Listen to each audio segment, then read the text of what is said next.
Hey, well, good afternoon. So it's a pleasure to introduce Laura Ortiz from the Institute of Mathematics of the UNAM. Thank you very much, Laura. Thank you very much. Thank you to the organizer for inviting me to this conference.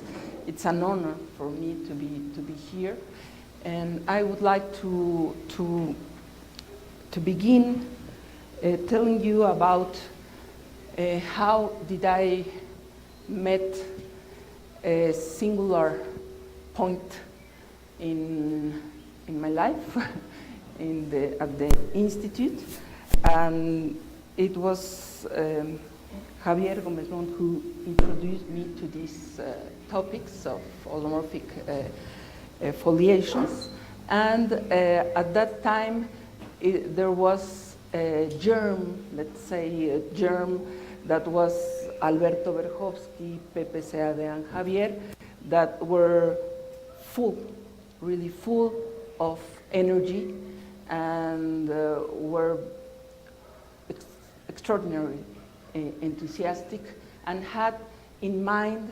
to go to push mathematics in Mexico and to push a project that was very ambitious. I remember when Javier presented me with Pepe, Pepe told me, we are here to work hard.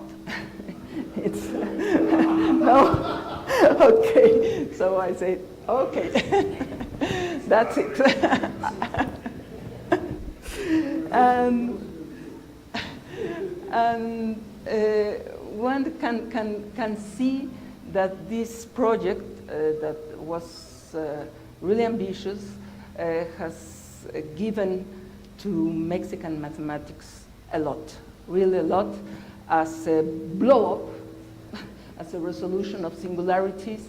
Javier got to UNAM and got a big project in CIMAT, and Pepe came here to Cuernavaca together with Alberto, and really they made a tremendous push to the mathematics, and they are still doing it, and one can see a lot of students that are now that know all this material of singularities and of holomorphic foliations, and it's a thank to them.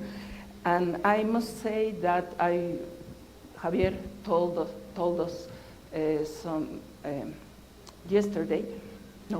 today, about the moment when Pepe became director of the Instituto de Matemáticas. He really made a difference of our institution. He made a huge work to benefit the mathematicians in Mexico, not only in the Instituto de Matemáticas, but in Mexico. He got the responsibility of a tremendous project, and with this project he helped all over Mexico, and we thank you very much, Pepe.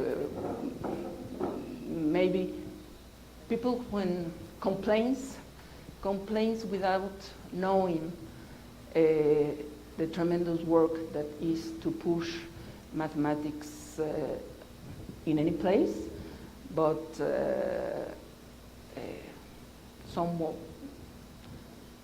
many of us know all the commitment that you have done for mathematics, and now that you are doing for science in the Academy of Science.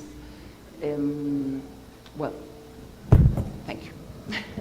Thank you very much.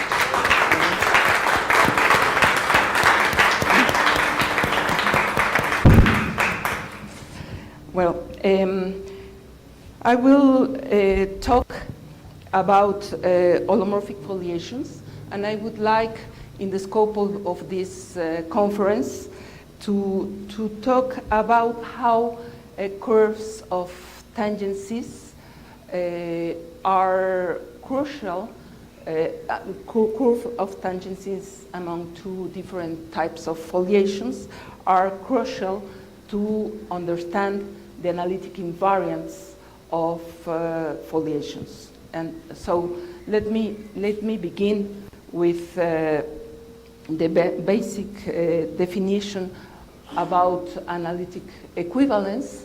If we have two vector fields, let's put like this. We are going to work with X is a local setting, and we will say that these differential equations are analytically equivalent if one can find, let me put it like this. Here we have, here we have the solution passing through X. Here, the vector field, the X. And if we have a B holomorphism taking the solutions of one equation to the X, to the solution of the other equations, preserving time, we say that they are analytically equivalent. So H makes this simple geometric translations of the solution of one equation to the solution of the other equation. So, ouch. So when we are looking on time, the parameterization, we said that the differential equations are analytically equivalent, but if we do not care about the exact parameterization, then we are working with an orbital equivalence, or that's to say with foliations. We only care that H sends curves of the partition of our open set to the other curves, no, one to one. So we're going to work with this kind of things. We're going to talk about foliations, and we assume it's not just only to say things correctly. Derivative, we will assume that is the identity. I will not use them no more. The classical result about equivalence is due to Poincaré. Poincaré, in his thesis, he states a very nice result. XY is in C, no? C and C, and we have, I am only stating this in two variables, but it's analogous for many variables. Here are higher order terms.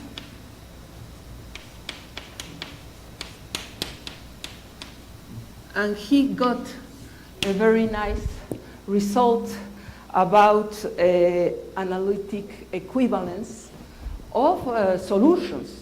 It is with parametrization. And the thing is that if we define this lambda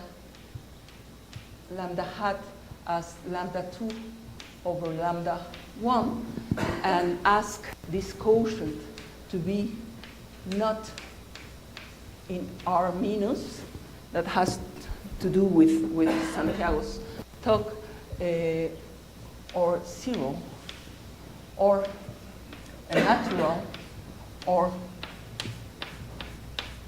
that is to say that if one take the inverse, it is not in the natural, then the equation is analytically equivalent to the linear equation.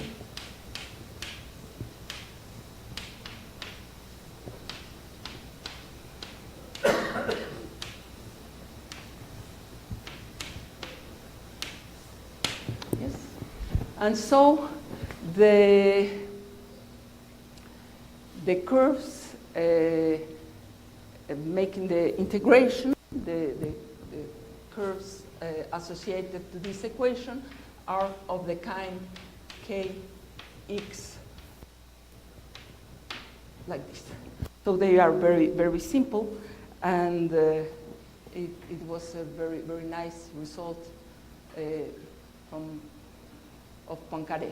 There are other results that use the notion of resonances. This is for Poincaré was resonance, and also in the case where we got negative reals, we can have infinite resonances, and also this phenomena of small denominators, and this crushes the possibility of linearizing in many cases. It's more delicate. But what I want to talk today has to do with this.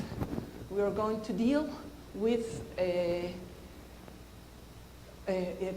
equation that don't have linear part at the singular point. So let me put it here.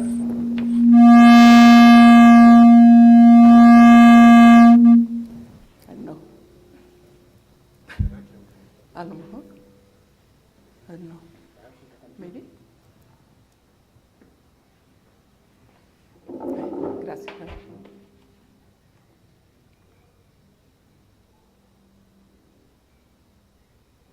Micrófono, ¿no? Sí, okay. I will put the differential equation. Me da pena por ustedes. Ay, perdón.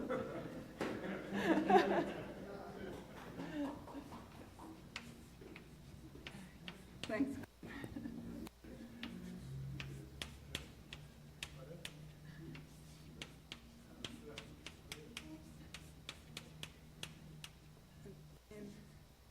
Will be bigger or equal to 2.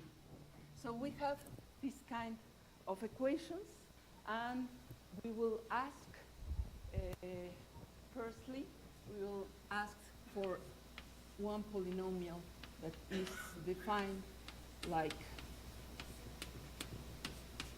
x, qn, xy, minus y, q, pn, xy.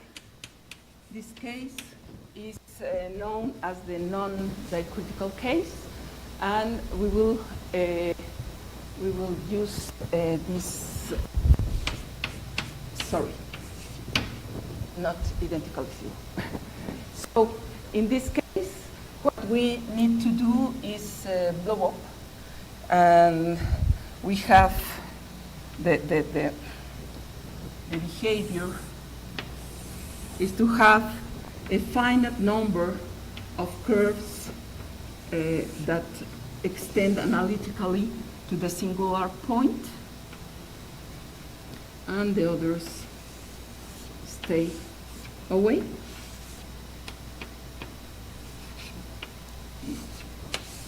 Put it like this.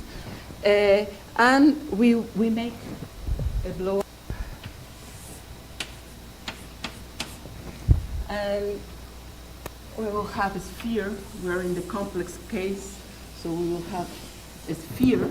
And on this sphere, we will have some singular points. We will assume that we are in the generic case, that is to say that this polynomial, I am going to write it here, these are the variables x, y, and these are the variables x, u, y, b.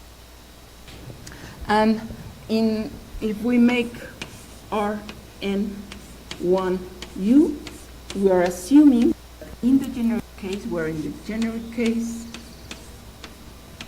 it has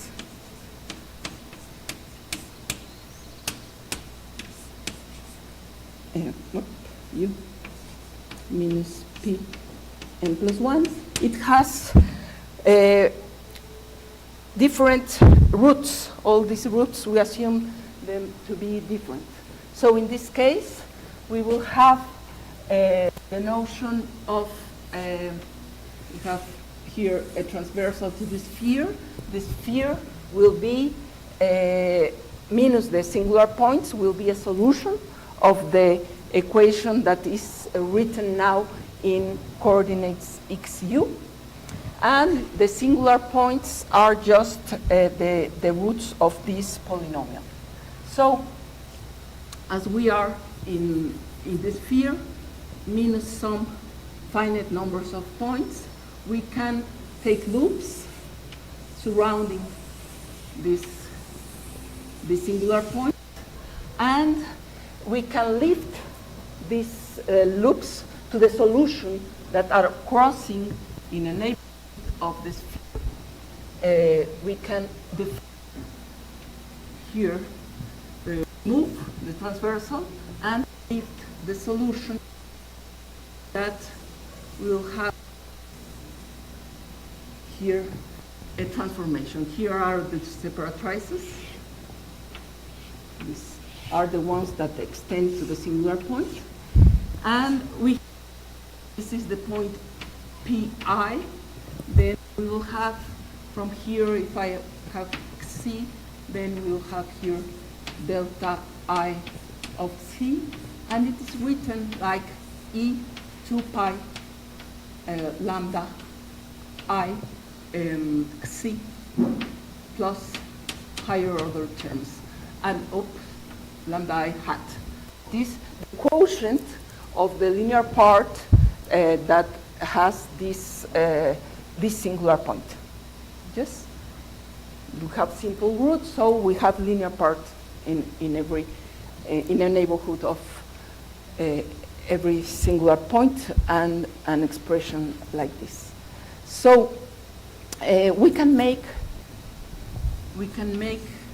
a group that is defined like this way, in this way, conformal mappings.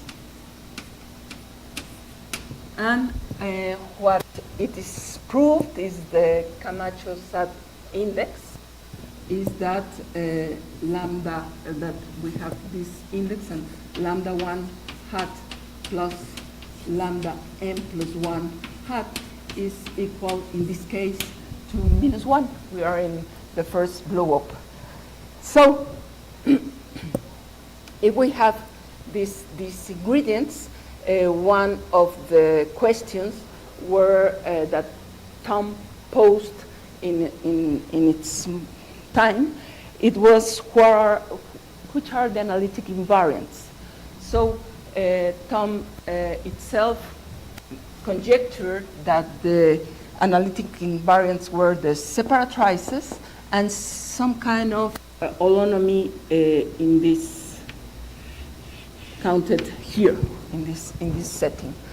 This conjecture was refuted, and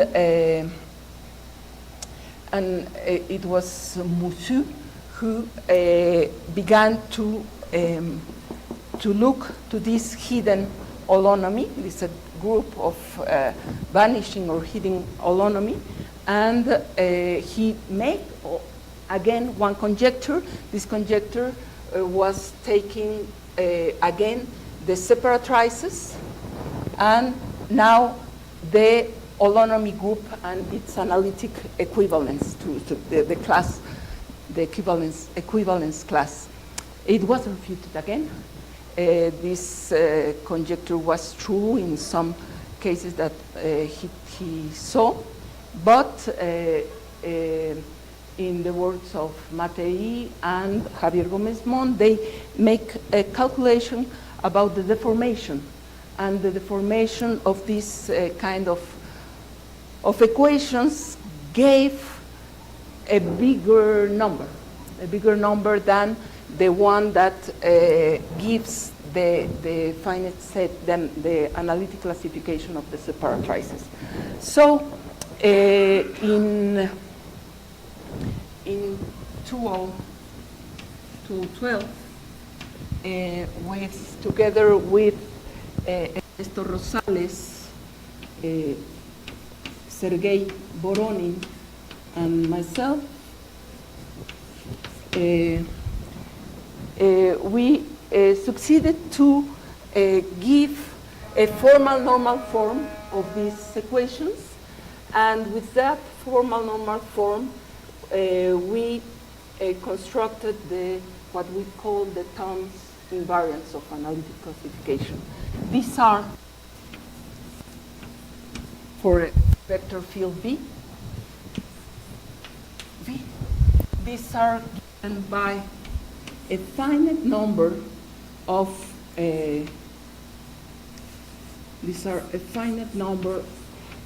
complex coefficients, and the holonomy group, the class. Let me put it better like this. The class of analytic classification. Therefore, two equations are analytically equivalent. Let me put X sit equal V sit are analytically equivalent if and only if their terms invariants coincide. So,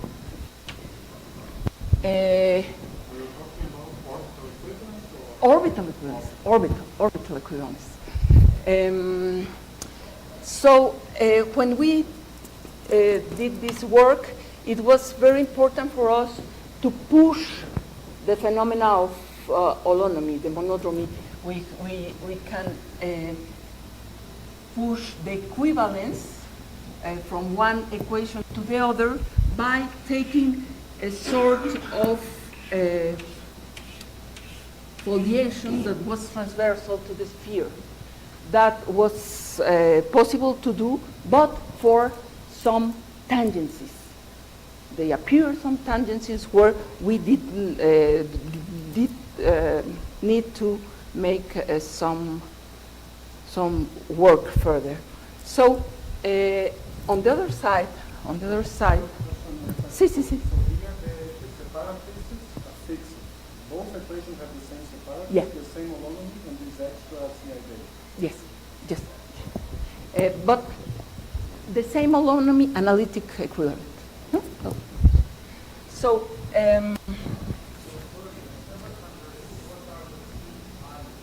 these are coefficients of the formal normal form. A finite number. Now, on the other side, one has the case where this polynomial is identically zero. So, in this case, let me put it like this, just to not to make confusion. We have xqm means y qn. Yes, we have the same type of equations, and what we are asking for is that in this case, xy, xy. M is equal to M. What? It's the same. M. Thank you. In this case, what happens is that one has the singular point, one has a sphere, again, a sphere, but the sphere is no more a solution. All the solutions cross transversally to the sphere, but a finite number of tangencies. There is some points Q1 where we have unavoidable tangencies.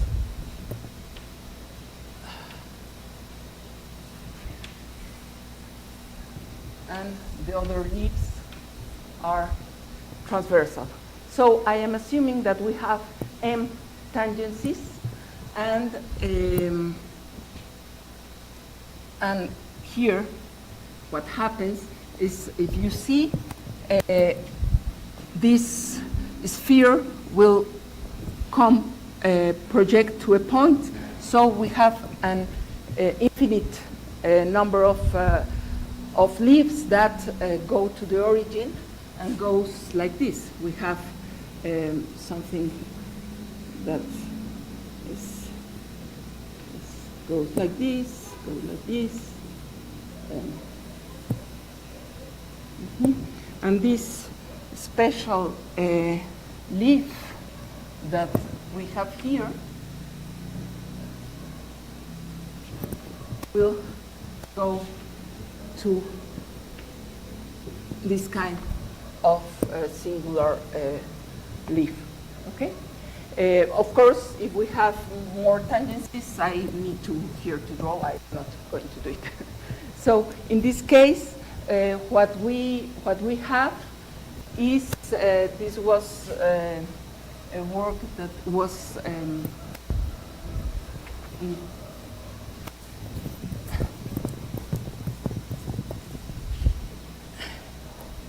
2005, also with Ernesto Rosales, Sergei Voronin, and myself. And it was for this that is called the dicritical case. This dicritical case has also its formal normal form, and from there one has this collection of invariants that will classify different number than there, and we have what functions instead of the monodromy. What we have is involutions. If you see, you can see here that one has an involution of the sphere. One have here U. If this is Qj, then here we will have an involution IJU. Yes, is an involution of the sphere. So what one needs to do is to take the set of involutions I1, IM, with some parameter fixed, and this will be the Thom's invariance in the same way that was set in this case. Okay. So when we did this work, we were needed to make some kind of coordinates. It was important for us to have some kind of coordinates in order to make a relation between one equation and the other one that was going to be equivalent. For this, we needed to consider a foliation that was a foliation that was non-critical foliation, that had this sphere as solution, and in a natural way, it appears. Sorry, I know that in the complex case, there is always cuttings, but what happened is that a curve of tangencies appear. Curve tangencies. But it was the same here. Here we also had some curves of tangencies, and this made us to think that it was necessary to consider for the analytic invariance not one foliation and its invariance, but pair of foliations. So here we come to the local models. So for the local models, we need some ingredients. The ingredients are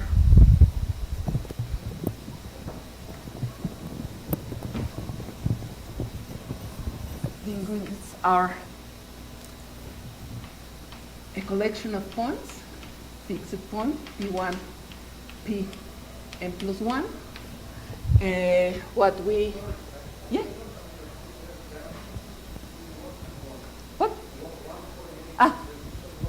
The initial one, and other that we constructed as an auxiliary foliation, simply like this, not with no special properties at that moment. Now I will construct someone with properties. Yes? So we had this collection. We fix the ingredients, n plus n plus 1 points, and we fixed some maps, a group that is given by some finite number of generators, f n plus 1. It's conformal mappings, such that its composition is equal to the identity. And we ask for these conformal mappings that have a linear part to have its characteristic exponents, lambda 1 plus lambda n plus 1 equal to minus 1. This is the ingredients, and with this we want to, and no, that's okay. And with this, one wants to construct a foliation. This was done by Alcides Linsneto.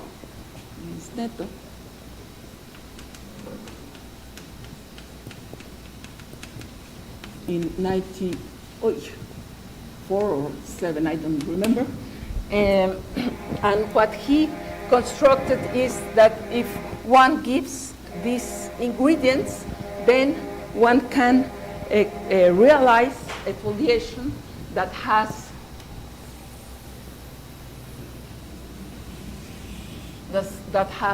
these points as singular points.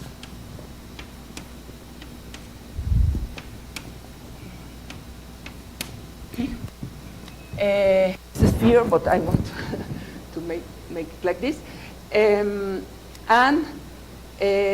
This has also as separatrices straight lines.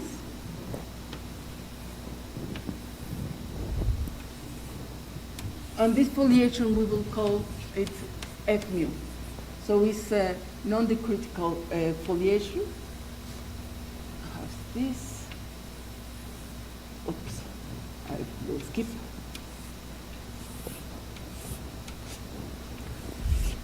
And that's all. And with the holonomy prescribed, fixed holonomy, fixed group here, no? So we have fixed this group, and one can realize this foliation. Now, we wanted to use this foliation in order to XU, to make some gluing to this foliation that goes like this linear foliation, yes, and this linear foliation will be together with a foliation, a different foliation that goes like this.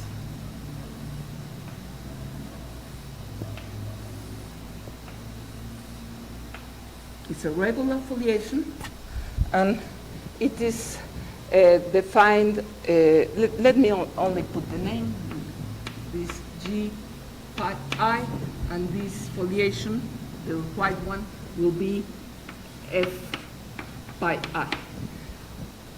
So what we want to do is to have this simple model, and in the other side, we would like to have another simple model that will go like this. This is Qj, and we will have a simple, very simple model where one has these points, yes, and we will define it like here GQJ will be defined as the curves given by the level curves given by J, let's say Gj of x equal to constant, where this Gj expresses the involution. So we have here Qj minus u multiplied by iju minus Qj. And this simple model, yes, has these involutions. So we consider at each point Qj that we assume to be different from the Pj's. We give here some, oops, let me put it here. Oops. Well, and what we want to do is here we have an auxiliary foliation that goes like this. Straight foliation, this in coordinates x and u. And what we are going to do, I'm not going to details, but what we are going to do is to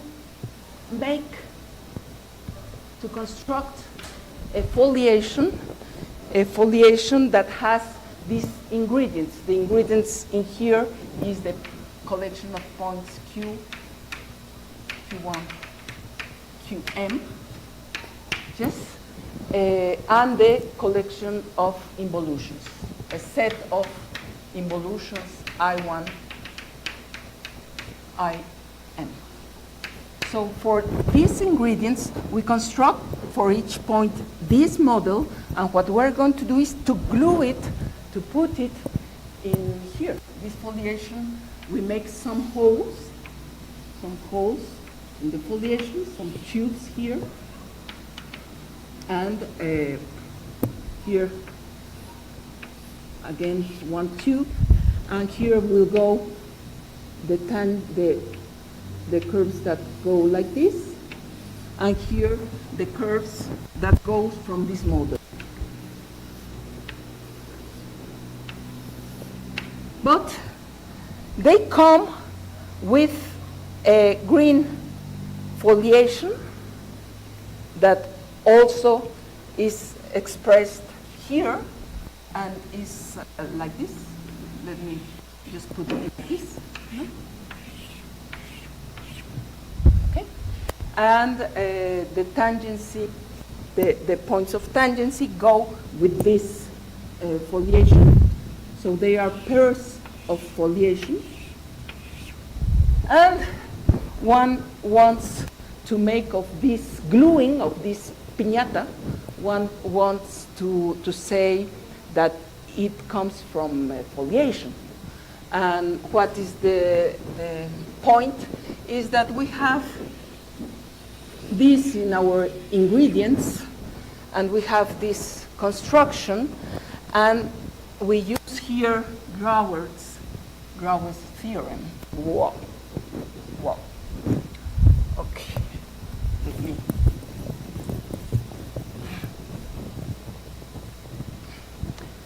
The theorem of Grauer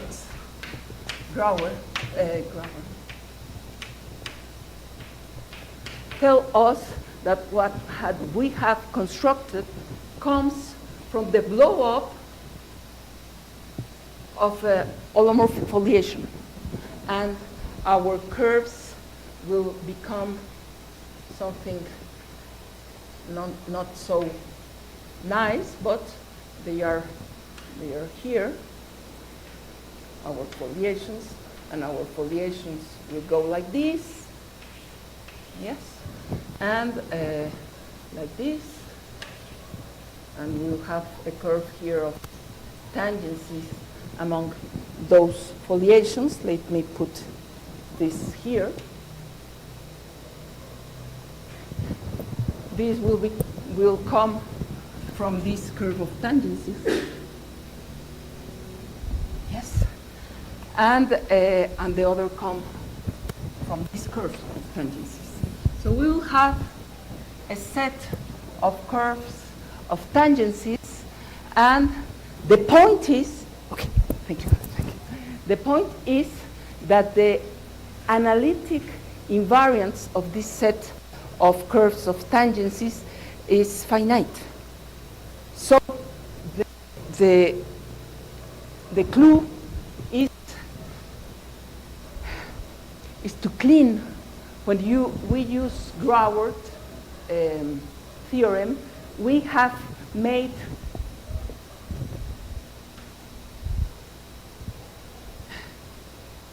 a kind of pass from here to here, from here to here, and these are normalizing transformations. This will allow us to say, yes, you give me these ingredients, I construct a pair of foliations that have these curves of tangencies, that have analytic information about the classification of both foliations. And what is nice to say is that if the number of these constants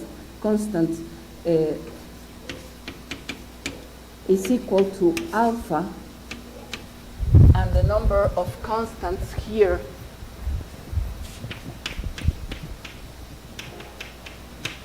is equal to beta, then when we have m equal to n minus 2, then the terms invariance of both foliations, the sum of the terms invariance, coincide with the parameters that classify this family, analytically, this family of curves of tangency. So this is more or less very briefly, because there is also that if we have a pair of foliation, non-dicritical, dicritical, one can always give a local model, no, and so on, a unique local model. I must say that this work is a joint work with Jessica Jaudes, Sergei Voronin, and myself, and it's a sum of works that get us this, and I must say that the work that Jessica Jaudes, that is here hiding, was crucial to clean all these curves and to really look what we have had in hands. So our goal now is to go further, more complicated singular points, and in this case we would like to look to Ociel's and Jesus' work. We are very interested in, and also we are learning about Lilia and Alanis with the work of, that made the work of Javier. We are students of them now. So thank you very much. Thank you very much.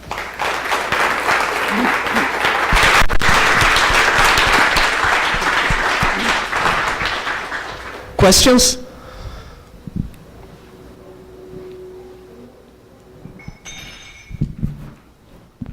It's not a detail, I will say. You mentioned Camacho-Sad index. So I did not see exactly the role of this, the use of Camacho-Sad index.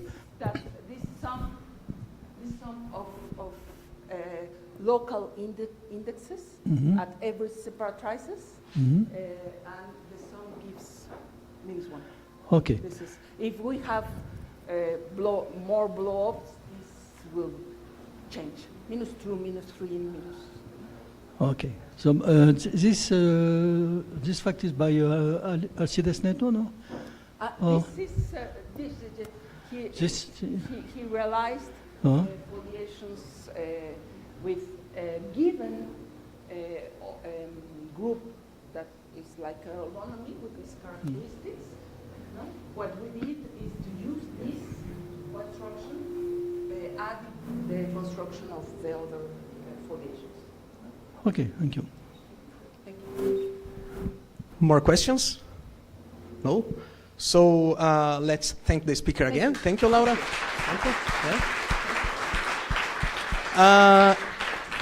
Yeah, and I have just a short announcement. So after the next talk, the taxis will be waiting for us here at the entrance of the institute, and we need to go like quickly so we can get there in time at the Palacio de Cortes.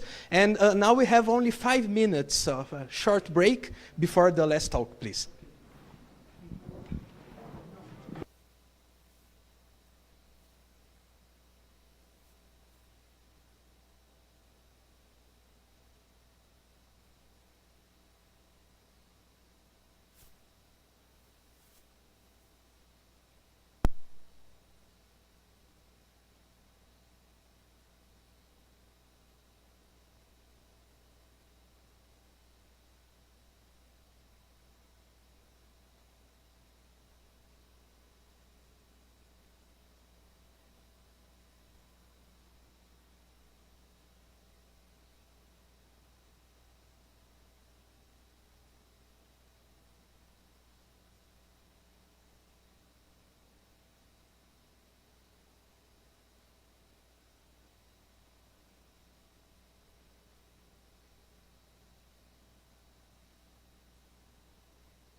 Pongo stop video, por favor. Video, mute.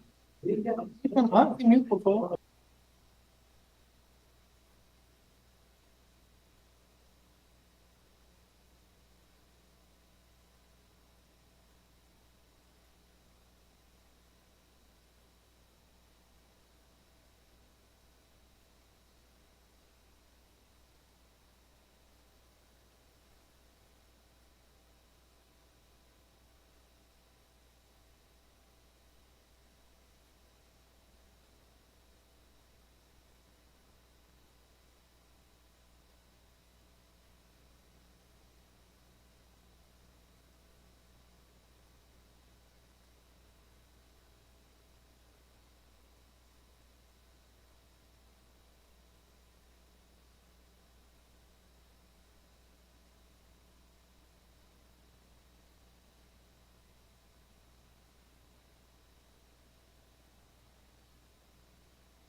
Yeah.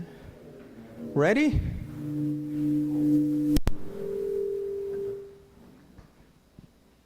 So, it's a pleasure to introduce Javier Gomez Mont from CIMAT. This is our last talk today. So, Javier, thank you very much. Javier? Yeah?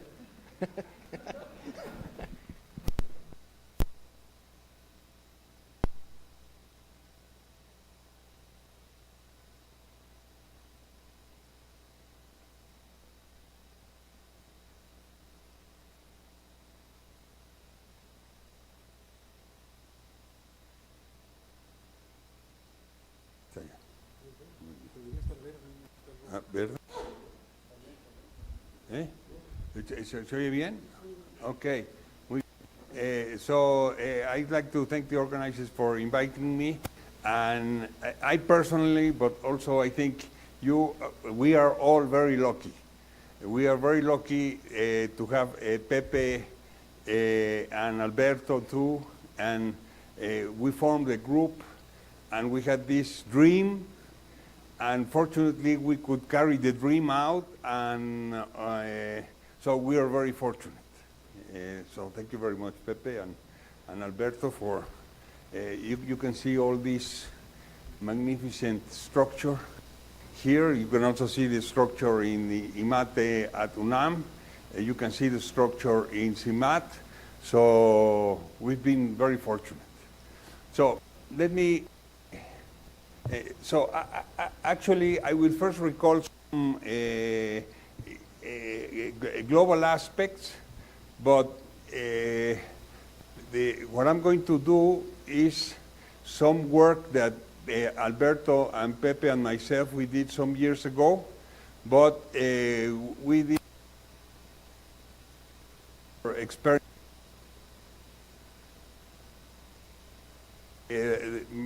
my contribution now will be to exhibit some phenomena which needs to be organized and see what and whatever. So I will explain. No, so we are in C2. We have variable C1, C2, and then as before, we have a vector field XC1, C2, so the X1 and X2, but not like in Laura's talk. I will not consider the local case, but X1 and X2 are going to be polynomials in two complex variables. And we're going to think of the solutions. So if this is X, so we're going to think of the vector field Z prime equal to X of Z. So this is, they are polynomials. These have aij C1 to the I, C2 to the J. This is sum of bij C1 to the I, C2 to the J. So the collection of numbers aij and bij, this is the name of the object. So this is a mathematical object that we can name very easily. But this mathematical object is giving, if we put here C2, so we have, so at every point we have some vector, so we have this vector field. It vanishes at some point, has some critical points. And then by the theorem of existence and uniqueness of differential equations, so if I take a point like this, we will have the solutions have a local flow box, a local flow box. Now, locally at the non-singular points, so it looks just like this. No? This is what the local flow box theorem says. But the thing is that globally it's a very complicated object. And so one would like to understand how the leaves are coming back and mixing and whatever. So on the weekend I was explaining a friend, I said, oh, I'm going to go to Cuernavaca and give a talk. And she said, what are we going to speak about? And so I said, well, you know, you have this very easily defined object, but it's a very complicated object, and one wants to understand the object. And so she looked at me and she said, but does this exist in reality? No? And so I answered her, well, does 7 exist in reality? The number 7. So, you know, number 7 also doesn't exist. When mathematicians, we don't exist anymore. This doesn't exist, 7 doesn't exist. So in some sense, this object exists in a mathematical sense. It's a very complicated object. Even though many people have made significant contributions about it, we still don't understand. That's the truth. It's you know, this global aspect.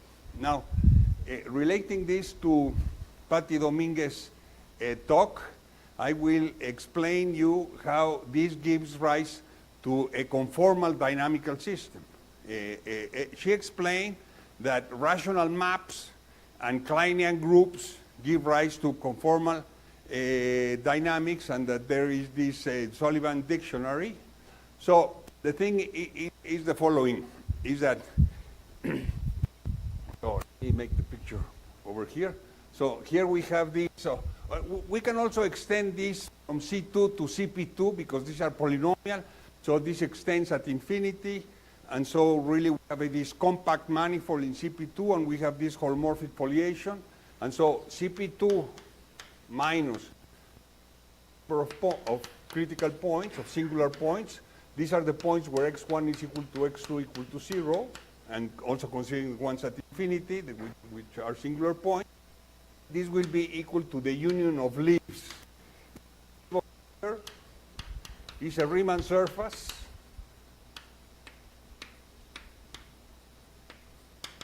which is wandering around the space in some sophisticated way. We only know locally how how they behave. And then, so here we have this C2 or CP2, C2. And so we take, we have the critical points that we ignore. We take a map, have a copy of C. And so this map has as fibers the leaves. We are pushing down the leaves. This local description over here, we are sending all this to this, so that the fibers of this map are the leaves. And so when we have another coordinate chart, this corresponds to having another submersion, and then we have the transition functions from one to the other, phi alpha beta, that tell us which leaf is glued to this other leaf. So these phi alpha betas are a collection of conformal maps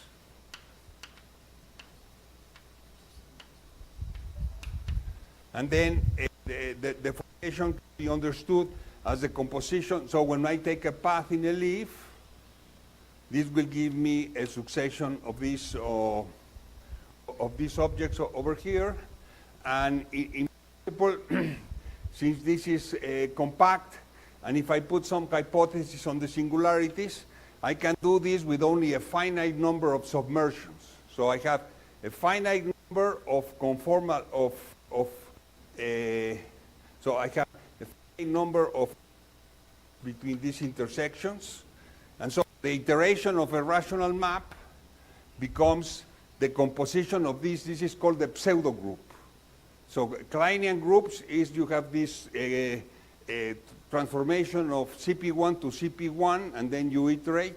Here we only have these local objects, and this so this becomes a conformal dynamics, and so this object over here can be seen in this Sullivan dictionary. This is another example of a Sullivan dictionary. Now, the idea that we had, Alberto and Pepe and myself, was the following. So here we have C2. So then we take a sphere. So take a sphere of dimension R, and we're going to consider the foliation restricted to the sphere of dimension R. Of radius R. A sphere of radius R. So, and actually we're going to choose the R in such a way that there are no critical points. There are only a finite number of critical points if the polynomials have no common factor. So let's, so this sphere is in the non-singular part of the foliation. And so we're going to do the following. So here we have this vector field. We are going to define a function, h, which is equal to C1 bar x1 plus C2 bar x2. So this is not a holomorphic function. So this is doing the Hermitian inner product of the radial vector field with the vector field x1, x2. This is Hermitian inner product. I recall you that Hermitian inner product, the real part of Hermitian, so this is the definition. You take a bars over here. So this is not anymore a holomorphic function. It has these anti-holomorphic functions. So it's not, this is a C infinity function. X1 and X2 are polynomials. So this is some polynomial, but a polynomial, a real polynomial, not a complex polynomial. So this is a function which goes from C2 to C, but it's only real analytic. It's not holomorphic. Now, we're going to consider another vector field Y, which is going to be I, H bar of X. So this means that, so the merit of this, I will explain what it means, is that at this point, the vector field x at the point P, x of P is not tangent to the sphere, but when I multiply this by this number, by some complex number, I'm going to force it to be tangent to the sphere. And since I'm just multiplying the complex, the vector field by a number, it's still tangent to the foliation. It will be tangent to the foliation and tangent to the sphere. So this vector field over here, y, is then, this one is tangent to all the spheres. And the thing, how to see this is that if you take, so you take the radial vector field with y and the Hermitian inner product, so these terms come out because they are on this other side, so this is I h bar, and here we have the radial vector field with x, but h was defined as the radial vector field with x, so this is I h bar h, so this is I norm of h squared, completely imaginary, so its real part is 0, so it's orthogonal. Okay? So multiplying the holomorphic vector field by this makes it a tangent to all the spheres. Now,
en verde. Bueno, a ver, ¿se oye peor?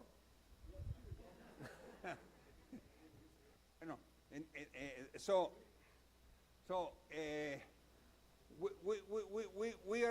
we are restricting to different spheres, no? So we're starting with very small spheres, and then we're making them bigger. And what I want to show first is this Z sub r is equal to Z intersection with the sphere of radius r. So Z is given by two equations, because this is a map from C2 to C with real analytics, so we have real part and imaginary part, so two equations. So that usually is a surface.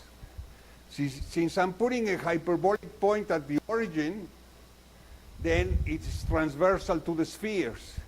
So this means that at some point, the set, so see where it begins? See?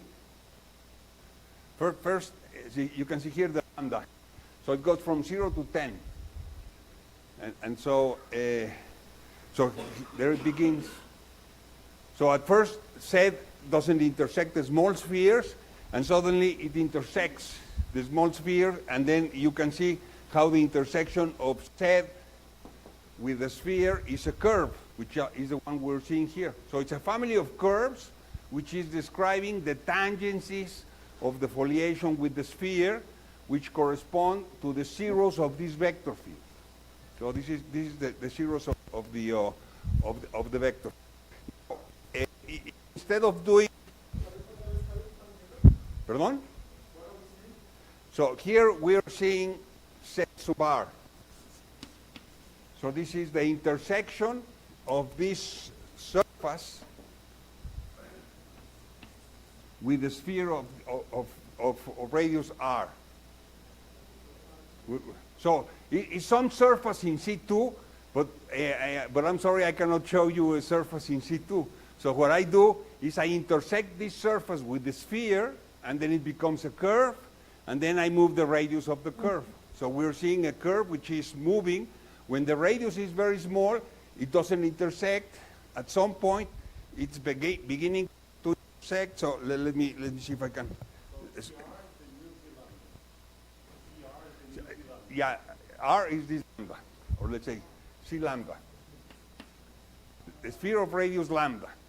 So that's where the singularities of the vector field are. So this is a vector field. So if I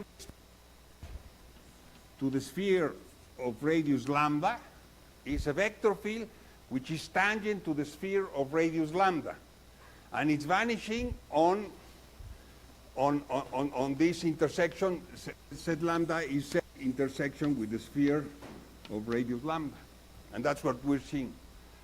So if the lambda is very small, there's nothing. At some point, there's a first tangency, and then it begins to grow. And then, in principle, this Z could have some singularities, but usually by this smoothness criterion, usually it will be a smooth curve. And that's what we're seeing. Now, in this picture is a quadratic vector field. Now I'm going to show you what it looks like when it's an equation, a polynomial of degree 5. If instead of being a polynomial of degree 2, I put of degree 5, so here's the beginning. See? See? So, since there was popcorn in the morning, perhaps they can bring some more popcorn. You see? So this is the singular curve of the vector field. This is the singular vector field. And then if we do this even for, I mean, the computer has no problem of degree 2 or degree 5 or degree 7. So this is degree 7. So as you increase the degrees, the nature of this surface or the nature of these curves is going to be more complicated. You can see how it's, and so those are the zeros of the vector. Now, let's see what happens at the zeros of the vector field. So,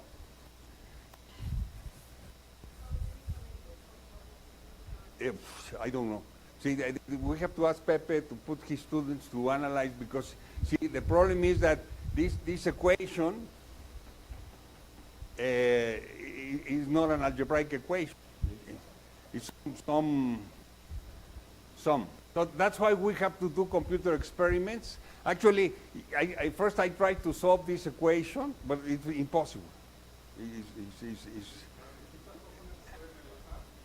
Yeah, right. I mean, you can see that they are knotted. They rather complicated. Now, the thing is the following: is that so this sphere of radius lambda, S lambda, we are assuming that it does not contain the singular points of the vector field X. So this means that the foliation will be either transverse, and so we have we will have a flow box. So Y lambda will also have a flow box, and so we have this flow box of leaves of dimension 1. The thing is, what happens at tangencies? Now, if I have a point which is tangent, so if I have a point P which is contained in Z of lambda, what happens is that there will be a complex curve solution of the vector field X, and so there are, in general, one expects to have non-degenerate tangencies, so either one has a minimal or one has a saddle. So if you have a saddle, what you will see is something like this. And if you have a minima, you'll have something like this.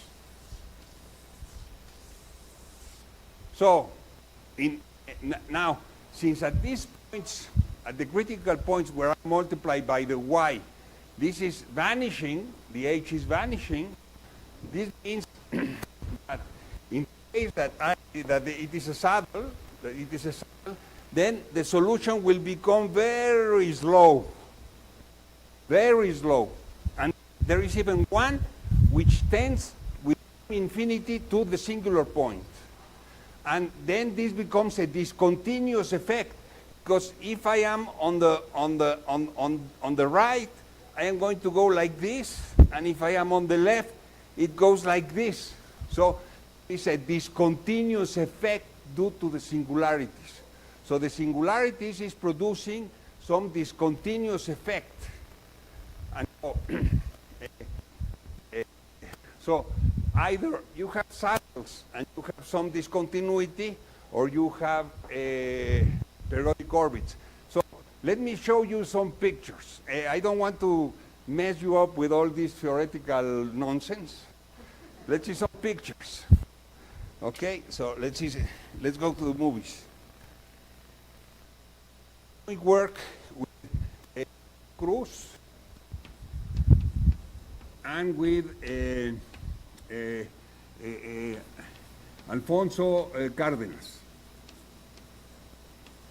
And it is based on previous work of Alberto, Pepe, and myself. So let me show you pictures. Okay, so let's. Okay, so let's. The beginning. So here we are putting many initial conditions, and we are letting flow go on one of these spheres. But here lambda is very small, so the two axes are the separatrices. See, so the blue is the repeller, and the red is the attractor.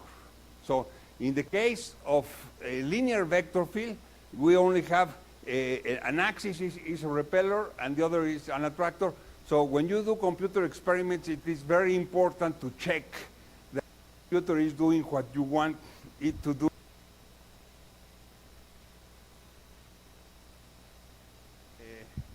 It is doing what we want to do. So here was, lambda was very, very small. Lambda was almost equal to 0. Here we have the same. You can see also here that our experiments, they take 1,000 points at random and then let it flow. And so the lambda is very small but non-zero, and so two separatrices that before on the axis, they move now in a different position to the axis, but they are almost small. When lambda becomes bigger and bigger, then these circles will start to move. So this is the limits. Before I showed you, at this example, Z is empty on this sphere. You only have a non-vanishing vector field which has a periodic orbit which is attracting and a periodic orbit which is repelling, and everybody is going from one to the other. So let's increase lambda. Let's increase lambda. So here in this no, this is the same one I told before. So this is how the quadratic.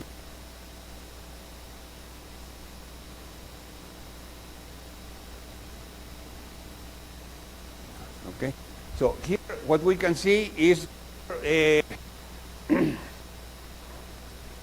we are putting only the limits. So we take all these initial conditions I showed before, going backward and forward, and we do what in dynamical system is called the SRB measure, which means that you take, it's a measure, and so the thing becomes red or blue, more intense, depending on the amount of time that the orbits are passing. So in this case, we have, let's say, here we're looking at one attractor, we're moving the lambda, and then the periodic orbit is moving.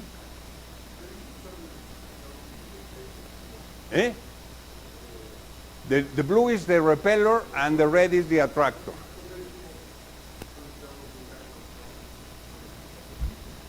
So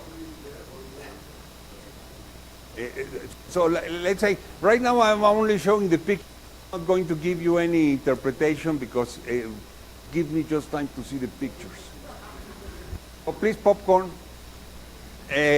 So here we're looking at the periodic orbits, how they look. Let me show you the pictures.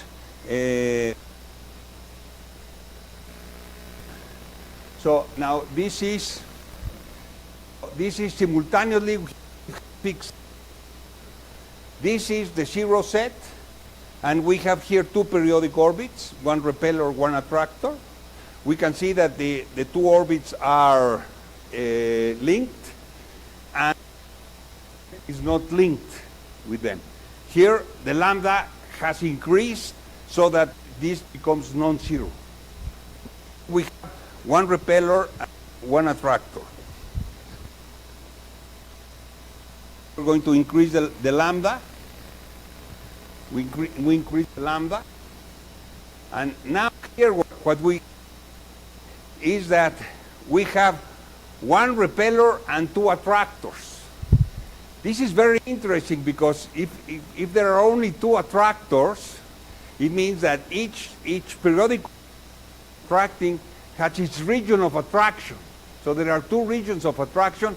So there has to be a boundary between the two regions of attraction. And so that our Julia set. The Julia set is the set of points which are not attracted by one or. We are saying that these examples also belong to this Sullivan dictionary, and we are seeing that the periodic orbits are.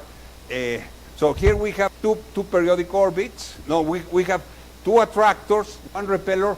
Hence, there is in the other ones when there was only one and one, then everybody goes there and the other one goes over there. But when you have two choices, you have some guys that don't go to any one of the two. So here is a definition of a Julia set. You can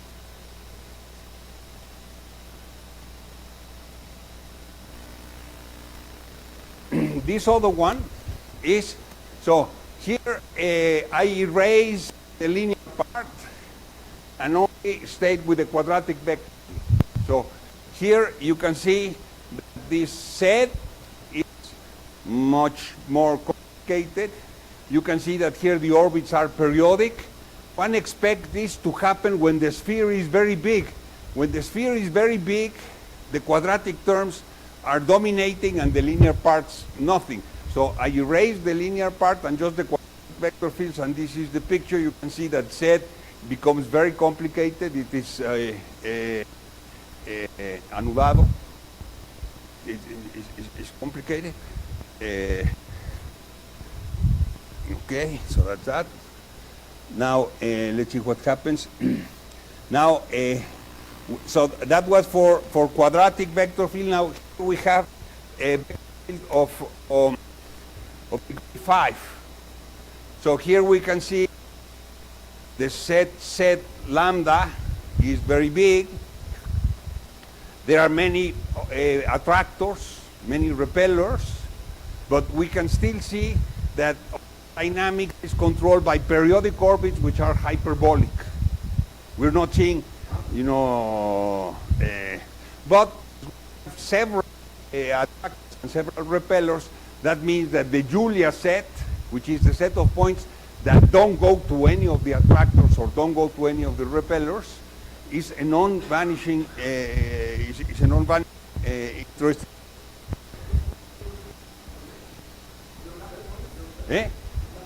The black points are these, and so one of the things that we have noticed from the experiments is at which point one orbit becomes two orbits. How come that one orbit becomes two orbits? And so the thing is that it appears suddenly, and what happens is that one approaching, so you might have a body is going to this attractor.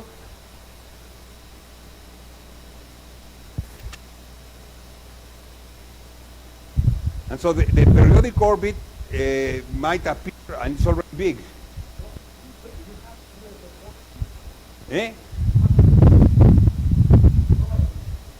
Probably. We don't know. So let's say.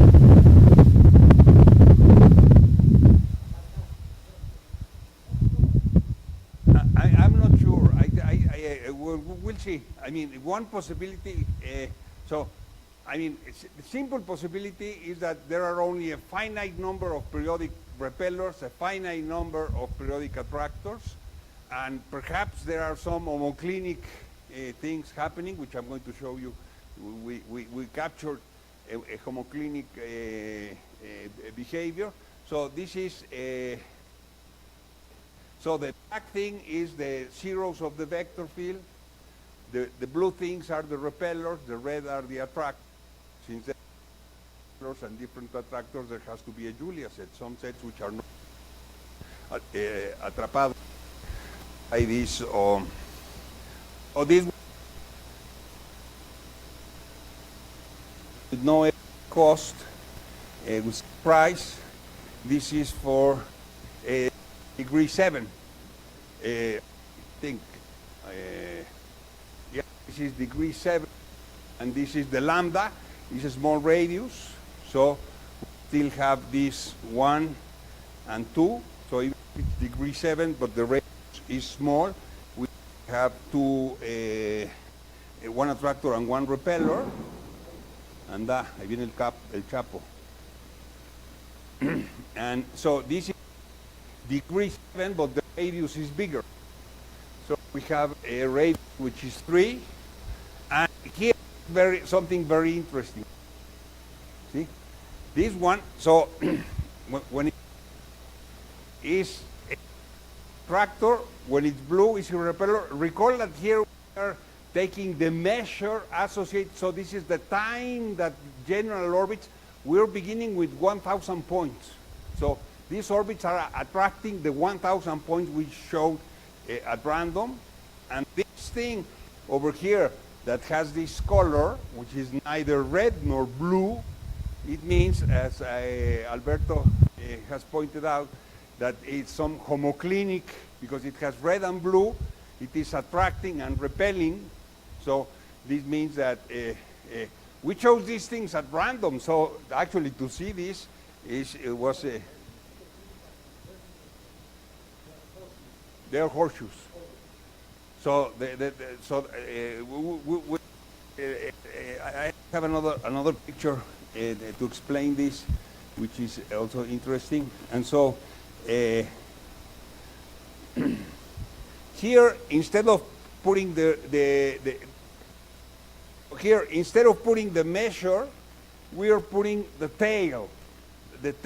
So it's not the time which is approaching, but really the tail. So here we have this is the tail, and so in the quadratic vector field which I showed you before, since there were periodic orbits, it's very similar the tail than the measure, because they are periodic orbits. But the one which is really interesting, well, is this one. So this is really very surprising.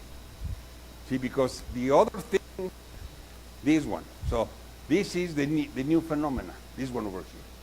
See, it's very strange. It's blue at some point, it's red at some point, so it means that it is repelling at some other points, and then at the points where it's neither red nor blue, or you can see here the mixture of red and the blue, is that it's attracting and repelling. So one could wonder if one could show, we haven't done much of the mathematics included in this. I mean, we've done mathematics that explaining what are the nature of the, at the generic points. So either this or this. That's important. But what's the meaning of this?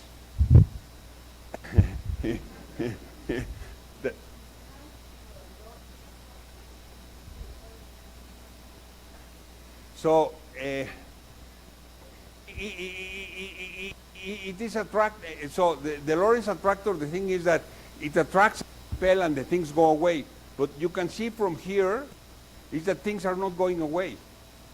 So it's conformal. So this means that when you move along, it's either expanding or contracting. It doesn't have, it expands in some direction and it contracts in another. So these dynamical systems, these conformal dynamical systems have this thing that either they expand or they contract something. And so, excuse me?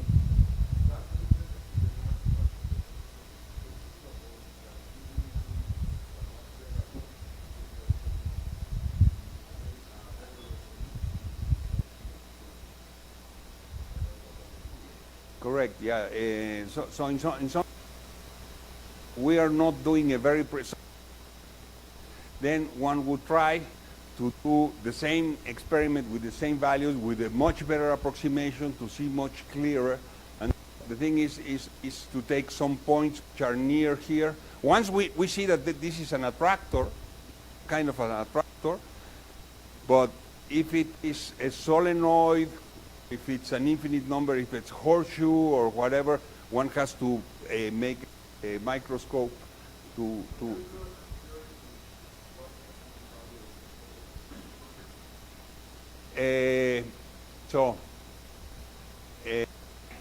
we're using this method que se llama Euler mejorado, which means that you take like a very small step, you go a little forward, you see where it stops, there you take the vector field, and then so it's not a very Runge-Kutta method or something more complicated, it's rather naive.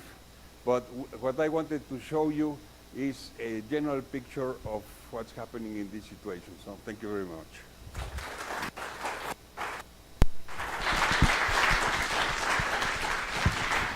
Thank you, Javier. Questions? Example with Z2 square, Z1 square, because this is integrable, right? So Yeah, I don't know. What I did is So perhaps it's integral. So first I told the machine to choose some random numbers. Then these random numbers had 20 decimal places, so I erased the last 18 decimal places. So in some sense, this is some kind of random thing. No, I'm just trying to understand that. I understood that. I'm trying to understand what you were showing to us. Because in that case, I think you should not see any dynamics. Yeah, but see, this for me, I put this example because I wanted to see when the sphere was very large, how was it going to look. So in that case, the linear part makes no sense. And so asymptotically, it should look like only having the quadratic terms. And so we put only the quadratic terms, but perhaps you're right. In that case, it could be that it's only, it has a rational first integral. So let me show that again.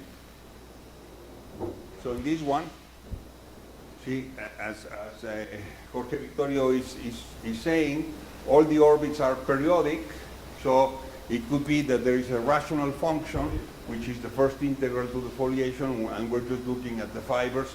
These black things are then this set of points where these vanish. But you can see some of it is blue and it becomes red.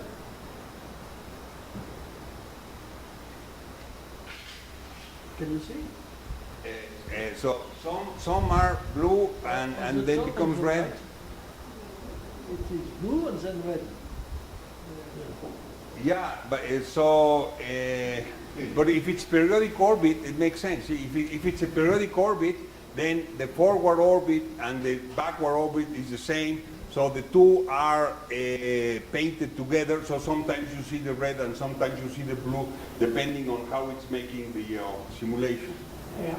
So this quadridimensional foliation, when it's not singular in the sphere, is transversely conformal. Okay? Is it what? Transversally conformal. And so the conjecture would be that purple region is the closure of the periodic orbits which have corollary expanding forward. Yeah, exactly. Exactly, Julia said. Exactly. So actually, there are some works by Brunella, at least, I don't know if there are some other people, which have classified all transversely conformal foliation, non-singular, transversely conformal foliation on spheres. What I'm pointing out here is that the correct hypothesis to put on vector fields which are transversely conformal on sphere is to put singularities of this type, because these are the types which come naturally. And what we're doing is we are restricting the dynamics of C2 or CP2 or whatever, only restricted to the sphere. And so it's smaller. Another quick question. So have you tried to do this kind of experiment with non-loose vector field, degree 2? Because there you have a Bertin and nobody's Structural stability. But that says how the dynamics should be, right? There you have a clear Fatou, a clear Julia. Perhaps it's a good idea. Okay, thank you for the idea. So there is a vector field which is described by Bertrand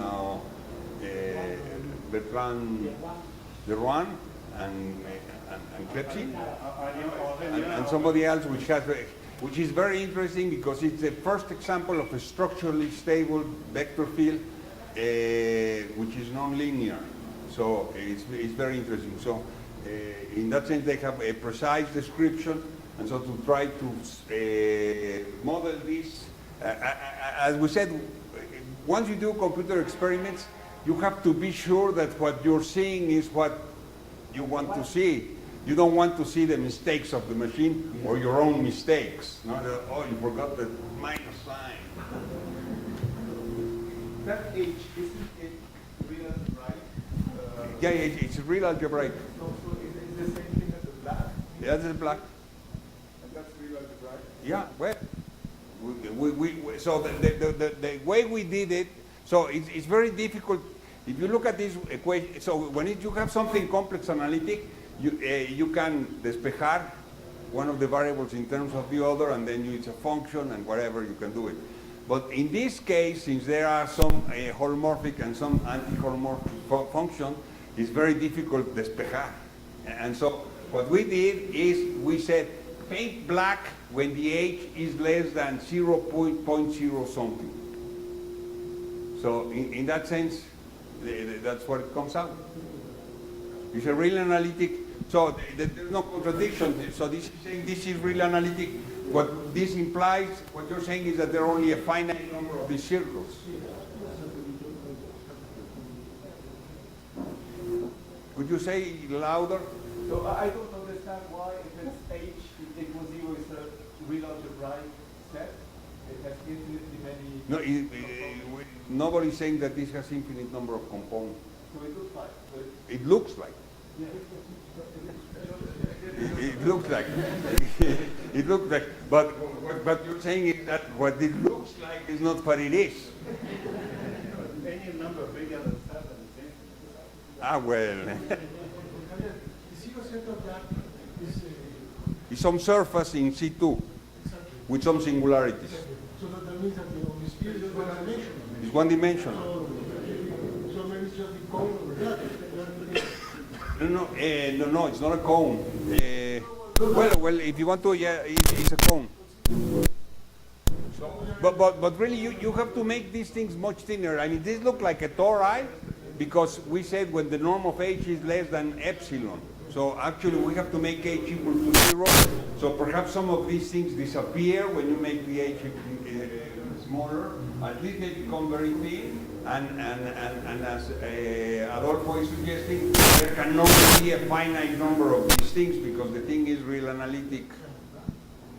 So this is only a picture. So please, popcorn. Sorry, but Thank you very we much. have to stop now. Thank you very much again, please. And yes, so the taxis are here. We have 5 seconds to get there, please.